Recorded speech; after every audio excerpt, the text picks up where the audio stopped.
मैं हवा हूँ, मैं हवा हूँ।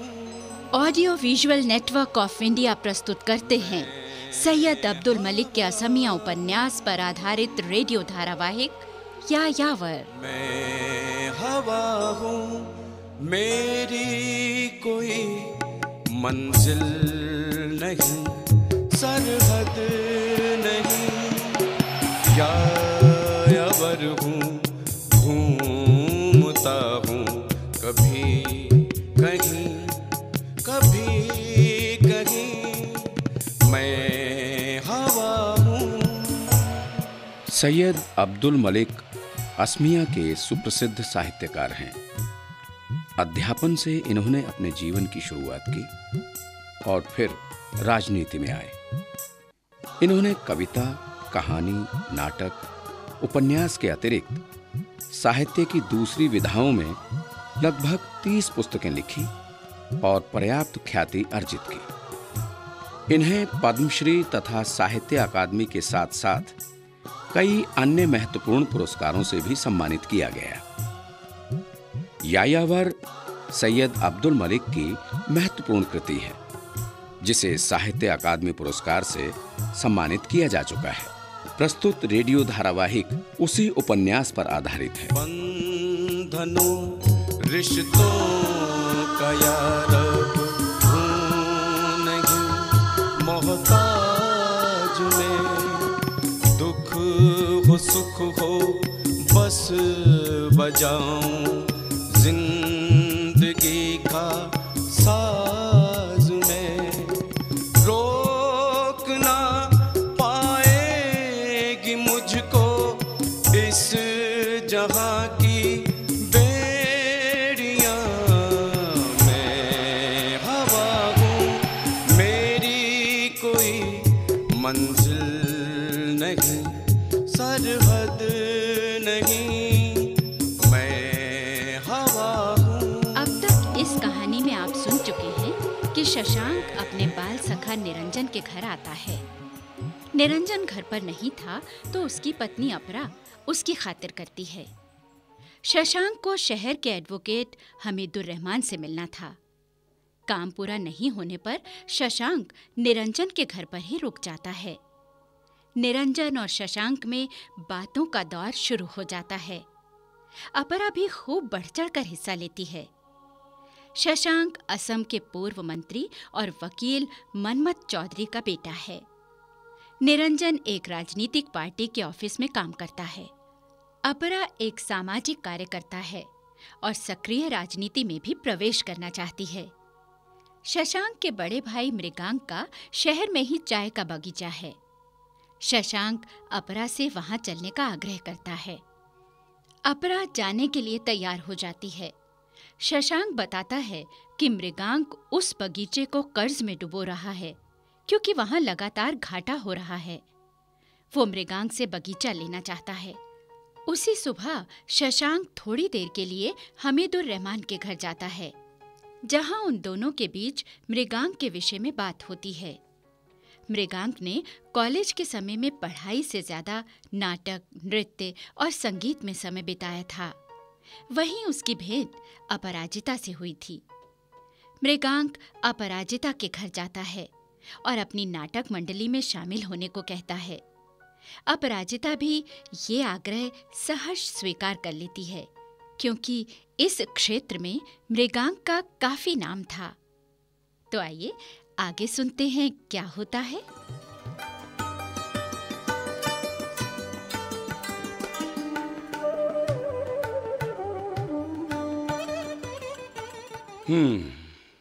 अच्छा, तो इस प्रकार मृगांक और अपराजिता की जान पहचान शुरू हुई। क्यों, ठीक है ना शशांक? हाँ। फिर क्या था?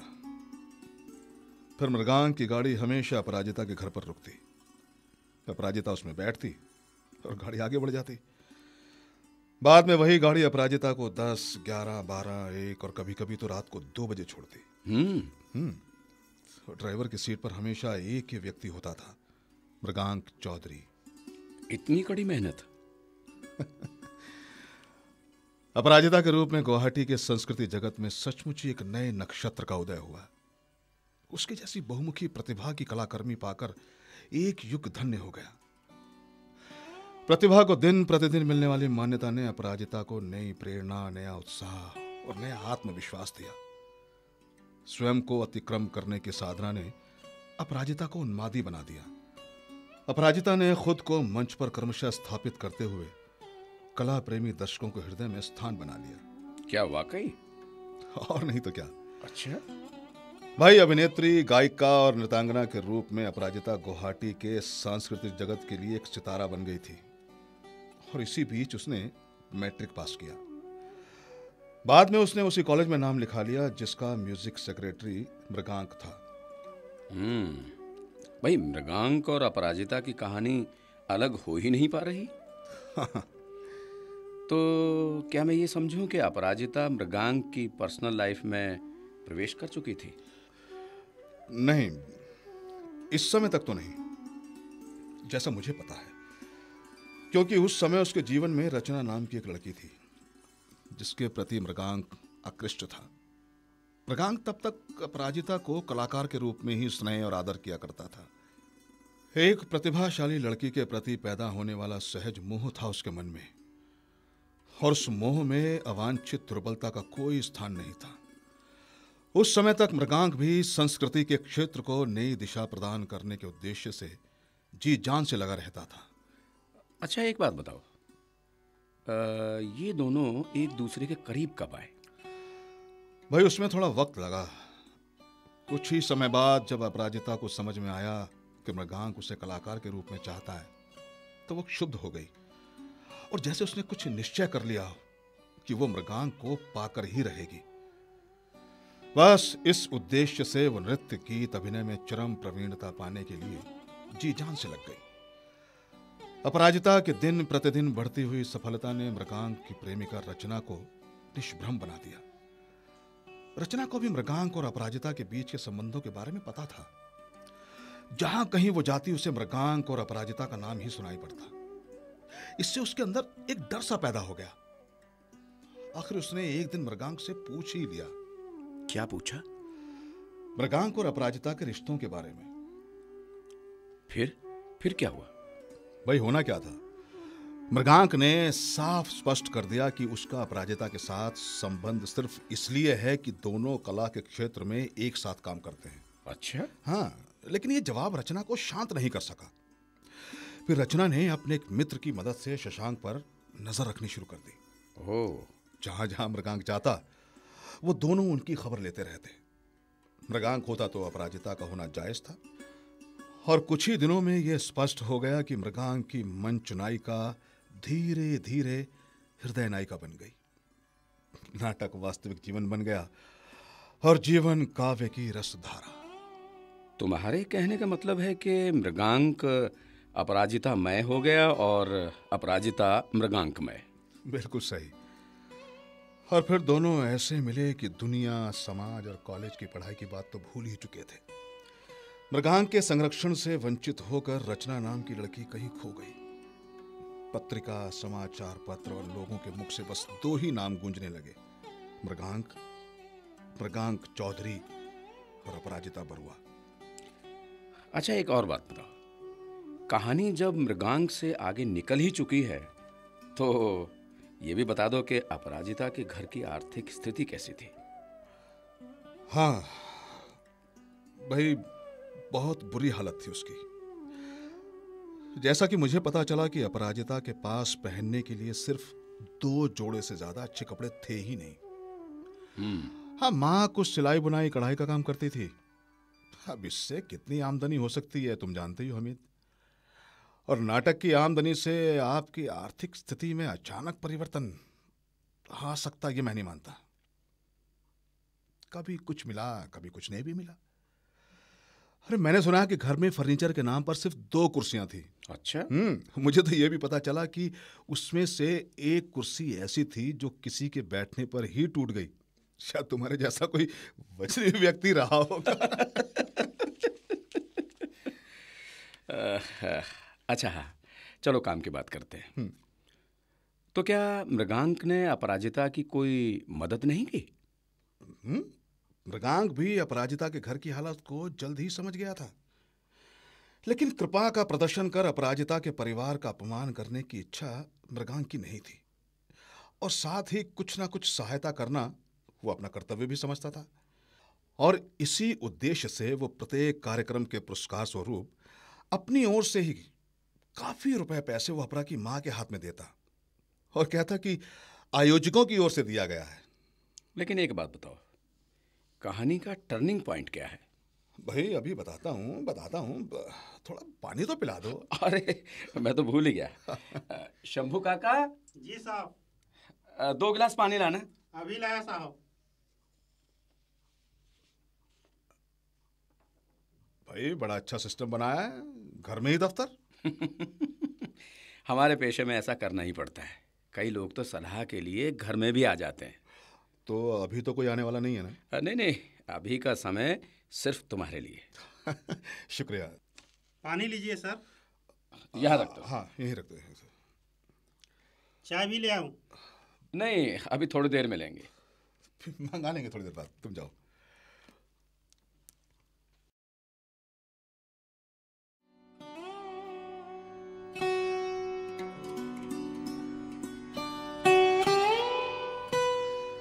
तो भाई तुम टर्निंग पॉइंट की बात पूछ रहे थे। हाँ। अपराजिता इंटरमीडिएट की परीक्षा दे चुकी थी, बीए की परीक्षा होने वाली थी, और तभी मृगांक अपने सामान के साथ मुंबई जाने वाली ट्रेन में बैठा। बिल्कुल अकेला? नहीं, अपराजिता भी उसके साथ थी। स्टेशन पर उसके कई मित्र उसे छोड़ने आए थे। मृगांक सबसे कह रहा था कि अब वो परीक्षा नहीं दे पाएगा क्योंकि वो बंबई जा रहा है, अपने लिए नहीं बल्कि अपराजिता के लिए। अपराजिता के लिए? हाँ, वो जोर देकर कह रहा था कि अगर एक भी असमिया कलाकार को यदि बंबई फिल्म जगत में स्थान दिला सका तो मैं ये समझूंगा कि जीवन में मैंने कुछ किया। बहुत अच्छे। सब ने अपराजिता के प्रति अपनी शुभकामनाएं प्रकट की। और अपराजिता ने विनम्रता पूर्वक सबकी शुभकामनाएं स्वीकार कर सबको प्रणाम किया। 2 उदयमान कलाकारों को अपनी गोद में ले रेलगाड़ी मुंबई की लंबी यात्रा पर चल पड़ी। मृगांक और अपराजिता ने मुंबई के लिए सच्ची प्रस्थान किया था, लेकिन सिनेमा का नायक नायिका बनने के लिए नहीं, बल्कि डॉक्टर की सहायता से अपराजिता को अवैध मातृत्व के कलंक से बचाने के लिए। क्या कहा तुमने? हाँ।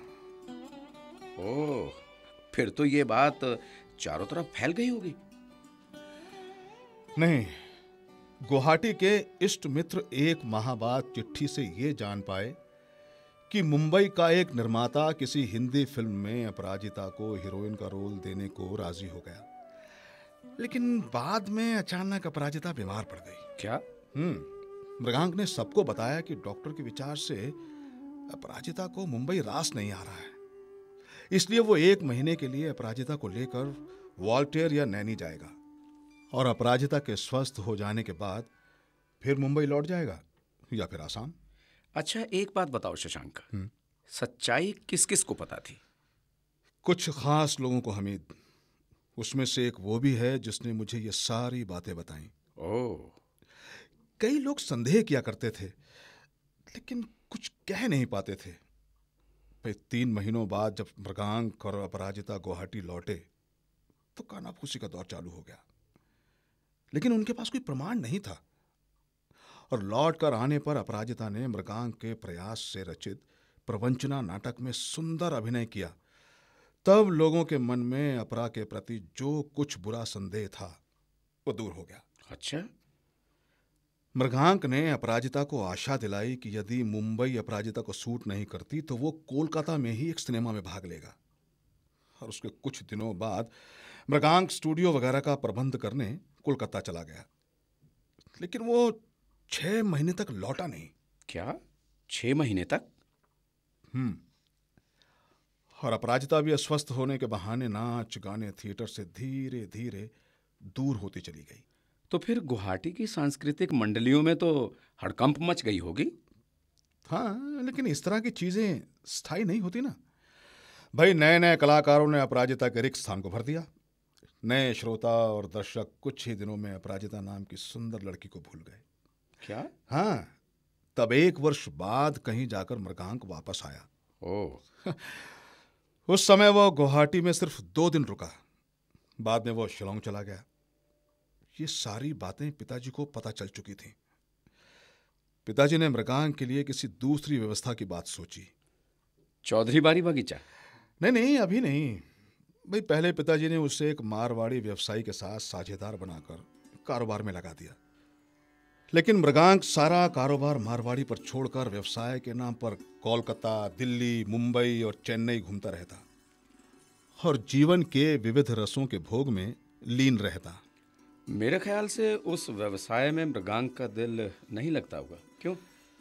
हाँ, उसने तो नौकरी करने से मना ही कर दिया था भाई। अपने मंत्रित्व काल में ही पिताजी ने मृगांक को प्रचार विभाग का संस्कृति परामर्शदाता या उसी के समकक्ष कोई सरकारी पद देने की बात सोची थी, लेकिन मृगांक ने आकड़ में नौकरी अस्वीकार कर दी। अच्छा।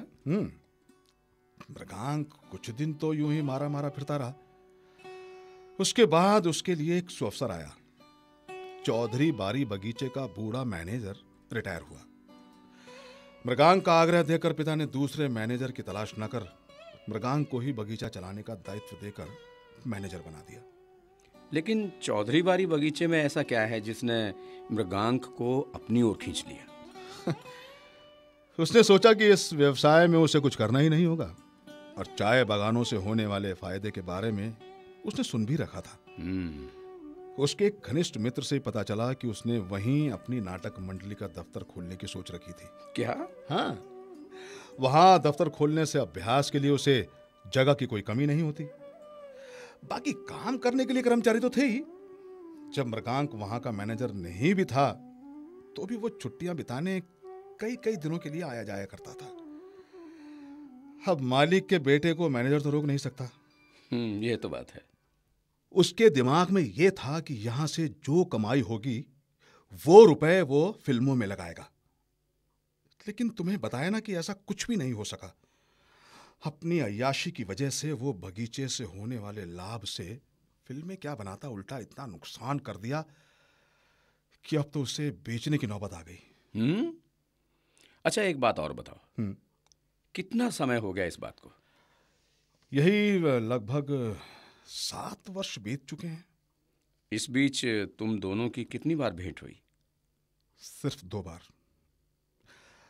दरअसल हम मिल ही नहीं पाते थे। जिस तरह वो खोज खबर नहीं ले पाता था तो मैं भी अपनी ला की पढ़ाई में व्यस्त रहता था। अच्छा, एक बात और बताओ,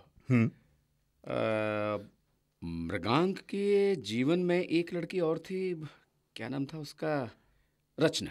हाँ, रचना। उसका क्या हुआ? भाई रचना पढ़ने में बहुत तेज लड़की थी।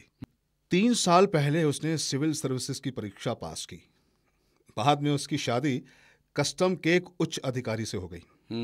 दोनों सिविल सर्विसेज की ट्रेनिंग के दौरान ही मिले थे और बात शादी तक जा पहुंची। रचना खुद रेलवे में एक उच्च अधिकारी है। 3 साल पहले दोनों कोलकाता में ही नौकरी कर रहे थे। अब अभी क्या कर रहे हैं, कहाँ हैं, इसकी मुझे कोई खबर नहीं। शशांक, कहीं रचना के पति का नाम देवजीत बनर्जी तो नहीं? नाम तो मुझे ठीक से याद नहीं, लेकिन कुछ इसी तरह का नाम था। लेकिन यह बात तय है कि उसने किसी बंगाली युवक से शादी की थी। लेकिन हमीद, तुम ये सब कैसे जानते हो? आगे की कहानी मैं सुनाता हूँ। क्या? मैं एक वकील हूँ और मैं अगर किसी के जीवन की व्यक्तिगत बातें जानता हूँ तो इसका मतलब ये है कि कुछ ना कुछ प्रॉब्लम है। देखो, पहेलियां मत बुझाओ, मुझे पूरी बात बताओ। वैसे भी मृगांक के जीवन में जितनी भी लड़कियां आईं, सभी के जीवन के साथ समस्याएं तो जुड़ी ही रही। सुनो, रचना ठीक ठाक नैन नक्श वाली सांवली लड़की है। रचना का पति देवजीत का रंग भी सांवला ही है। उनकी शादी के पहले साल में ही उन्हें एक पुत्र रत्न की प्राप्ति हुई और दूसरे साल में एक पुत्री। दोनों बच्चे खूबसूरत हैं और यही उनकी लड़ाई की जड़ है। क्या? बच्चे लड़ाई? मैं समझा नहीं, जरा साफ साफ कहो। अरे भाई, किसी ने मजाक में कह दिया कि बच्चे तो इतने सुंदर हैं कि देवजीत के लगते ही नहीं। ओ, बस फिर क्या था, ये बात देवजीत के दिमाग में घर कर गई। रचना ने शादी के पहले ही मृगांक के साथ के रिश्तों को स्पष्ट कर दिया था, तो देवजीत को शक हो गया कि रचना की दोस्ती फिर से मृगांक के साथ हो गई है। रचना ने ये बातें कितनी बार स्पष्ट करनी चाहिए, लेकिन हर बार ये उलझती ही चली गईं। और इन बातों से शुरू हुआ मतभेद शारीरिक प्रताड़ना में तब्दील हो गया। फिर रचना ने तलाक की अर्जी दाखिल कर दी और मैं ही उसका वकील हूं। हो, तो ये बात है। अच्छा, तो उन लोगों का तलाक हो गया क्या? नहीं, बस कुछ ही दिनों में हो जाएगा। देवजीत अब कुछ सुनने को तैयार ही नहीं है और मुझे लगता है कि देवजीत के जीवन में कोई और महिला आ गई है और अब वो तलाक लेने के बहाने ढूंढ रहा है। तुमने पता लगाने की कोशिश नहीं की हामिद? नहीं भाई, अब रचना इन सब मामलों में ज्यादा उलझना ही नहीं चाहती, तो मैं क्या कर सकता हूँ। वो इन सब लड़ाई झगड़ों से परेशान हो चुकी है और अपने बच्चों के साथ एकांत में जीवन बिताना चाहती है। और रचना और देवजीत के घर वाले क्या चाहते हैं? सभी चाहते हैं कि तलाक ना हो, लेकिन देखते हैं क्या होता है। अच्छा भाई हामिद, रचना की सारी कहानी समाप्त हो गई या कुछ और कहना बाकी रह गया? नहीं नहीं, फिलहाल के लिए विराम ही समझो। एक नई जानकारी मिल गई। तो मैं चलूं? भाई आज वो चौधरी बारी बगीचा भी जाना है। वो अब मिसेस खाउंद मेरी राह देख रही होंगी।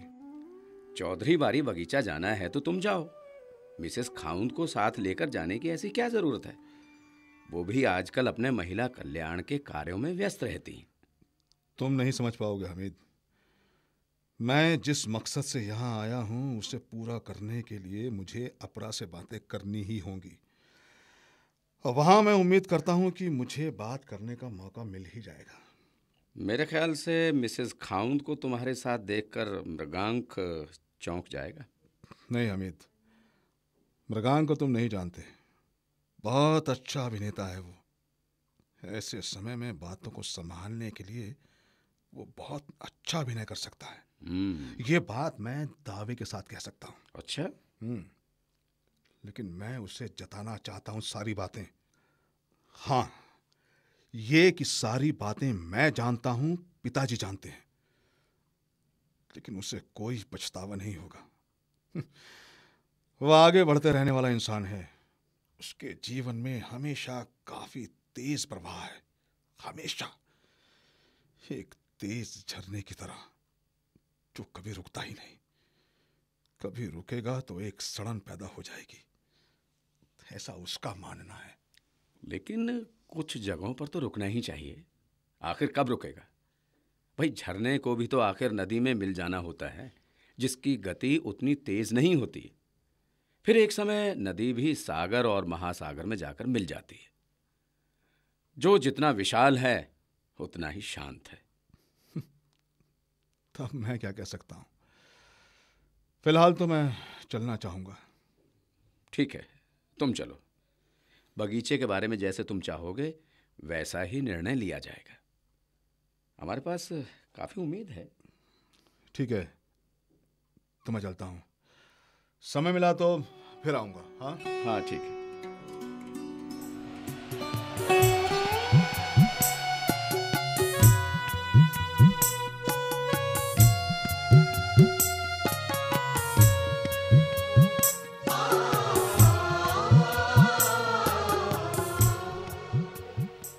अभी आप सुन रहे थे सैयद अब्दुल मलिक के असमिया उपन्यास पर आधारित रेडियो धारावाहिक यायावर की 7वीं कड़ी, जिसके रेडियो रूपांतरकार हैं कुमार पुशन, निर्माता ऋषि सिन्हा, निर्देशक कंवर समीर, निर्माण सहयोग सत्य प्रकाश, ध्वनि मुद्रण जितेंद्र सासन, गीत सुरेंद्र सागर, संगीत मंगत सागर, गायन स्वर मंगतराम, सुभर्णा और नीरू छाबड़ा। इसमें भाग लेने वाले कलाकार हैं सर्वश्री सुरेंद्र सागर, मंगतराम, सत्य प्रकाश और हर्ष बाला। ये थी audio visual network of India की प्रस्तुति।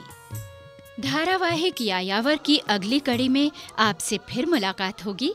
तब तक के लिए इजाजत दीजिए। नमस्कार। मैं हवा हूँ, मेरी कोई मंजिल नहीं, सरहद नहीं। मैं हवा हूँ, मेरी कोई मंजिल नहीं, सरहद नहीं।